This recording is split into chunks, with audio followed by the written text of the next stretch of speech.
जाम शुरू के एसएसपी जाम शुरू के सीआई के सजे हमले के सीआई के सजे हमले के हाजी नाज़रीन जाम शोर CIA पुलिस जो कराची में स्कैंडल साम्हूं आयो आहे। 76 किलो चर्स जो कराची पुलिस रेंजर्स पकड़ियो आहे। उन खां पोइ उन वाक़े खां पोइ जाम शोर जा शहरी जेके कोटड़ी जा शहरी रोडनि ते अची विया आहिनि। SSP जाम शोर खे CI जे इंचार्ज CI जे अमले खे हटाइण जो मुतालबो कयो पियो वञे।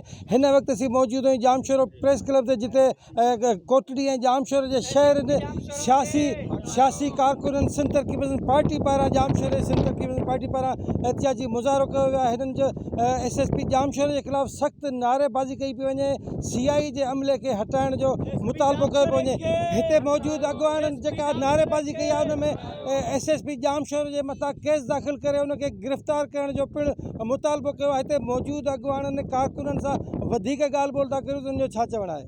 असांजो मुतालबो आहे त तव्हां पाण जेको हिन ॻाल्हि जा गवाह आहियो त 4 महीननि खां वठी जेको ज़िले जाम शोर जे अंदरि सियासी समाजी सिविल सोसाइटी जा दोस्त सरापा एहतजाज आहिनि त जेको मंशात जो आम विकिरो थी रहियो हुन ज़िले जे अंदरि, उन ते सॼो ज़िले जो आवाम रोडनि ते हुयो, पर हिते जो SSP हिते जो DSP उनखे का बि परवाह कोन हुई। उन मंशात फ़रोशन जी जेको उनजे साथारनि जी उनजे मथां उन्हनि हिकिड़ो हथु रखियो त जीअं हूअ पंहिंजो मंतूल वठी सघनि, पर हुनखे आवाम जो ऐं हिन मिसकिन माण्हुनि पुरतनि जी का बि परवाह कोन हुई।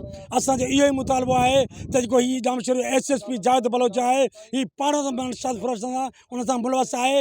हिन जी जेको हिन जे हूंदे का बि जांच शफ़ा नमूने नथी थी सघे। इन करे असीं चऊं था हिनखे फिलफोर हटाए ऐं हिन पाण केस दाख़िल करे हिनखे लॉकअप कयो वञे। तव्हां SSP जाम शोर खे लॉकअप कयो, तव्हां DSP जाम शोर खे लॉकअप कयो, सभु अच्छा करा सभु ज़ाहिर थींदा। छो त असां इलाही 4 महीननि खां इहे दाऊं पिया कयूं त पुलिस सरपरस्ती में हीअ मंशात फिरोश थी रही आहे। 4 महीननि खां वठी हितां जूं सियासी समाजी धुरियूं STP सहाफ़ी मुसलसल सरापा एहतजाज हुया। लिखत में SSP साहब खे असां ॾींदा रहिया आहियूं लेटर त साईं मंशात फ़रोशन खे गिरफ़्तार कयो। मंशात वधे पई, आइस वधे पई, चर्स वधे पियो, हिरोन वधे पियो, पर ही राति जे टाइम ते IG साहब ऐं रेंजर्स जी महिरबानी सां ही CI जो अमलो उते चर्स स्मगलिंग करे रहियो जेको गिरफ़्तार थिया आहिनि। असीं आला अख़्तियारनि खां घुर था करियूं त उन्हनि CI अमले खे फ़ौरन गिरफ़्तार करे सख़्त खां सख़्त सज़ा ॾिनी वञे। एहतजाज इहो ॿुधाए पियो थो ख़ुसूसी तौर ते वक़्त जा हाकिम त उन्हनि जी त ॻाल्हि पत बाक़ी थी वई हली, पर IG सिंध खे असां अपील था कयूं त जेकियूं असां 4 महीननि खां रड़ियूं पिया कयूं त ज़िले जाम शोर जे अंदरि मंशात जो गढ़ आहे, पर असांजे दाहुनि खे, असांजे कुकुनि खे, असांजे बचनि जे रीह हुन रड़ियुनि खे बि कोन ॿुधो वियो। नेठि अॼु कुदरत वारे इहे रंग ॾसियो आहे। अॼु मंशात फ़रोश चिट्टा थिया आहिनि, ज़ाहिर थिया आहिनि, ऐं उहे जेको रेंजर्स पाकिस्तान जे हथां कराचीअ जे कुन में जेको गिरफ़्तार थिया आहिनि ऐं मणे चर्सनि जे इहो सिर्फ़ु त इहो त हिकिड़ो ड्रामो हो।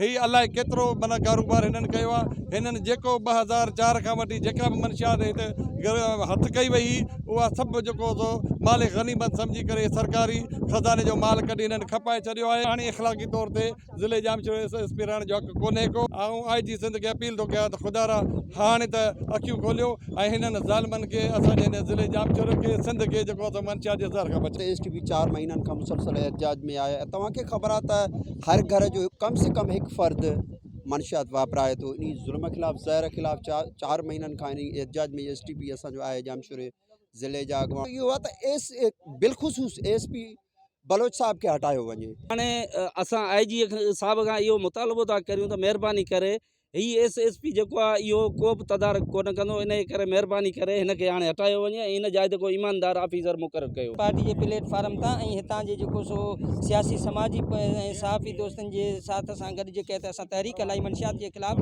उन टाइम खां वठी असां इहो चवंदा पिया अचूं त हिन मंशियात में जेकॾहिं SSP जाम शोर हिननि खे गिरफ़्तार नथो करे, इन जो मक़सदु इहो आहे त पुलिस मुलविस आहे। जी बिल्कुलु, जाम शोर जे शहर सियासी कारकुननि जूं सिंध तरक़ी पार्टी जे कारकुननि जो चवणो CIA जामशोर वटां जेको 76 किलो चर्स पकड़ियो आहे कराची पुलिस पारां, उहो इंतिहाई शर्मनाक अमल आहे, जंहिंमें यकीनी तौर ते जामशोर जो जेको SSP आहे उहो हुनजो ज़िम्मेवार आहे। हिननि SSP जामशोर खे फौरी तौर ते हटाए खेसि गिरफ़्तार करण जो मुतालबो कयो आहे। गॾोगॾु CIA जा जेके अमलदार समूरनि खे हटाए ऐं उन्हनि खे गिरफ़्तार करे ऐं उन्हनि खे सज़ा ॾियण जो मुतालबो कयो आहे। कैमरामैन अवैस अली सां गॾु शौकत मेमन, टाइम न्यूज़ कोटली।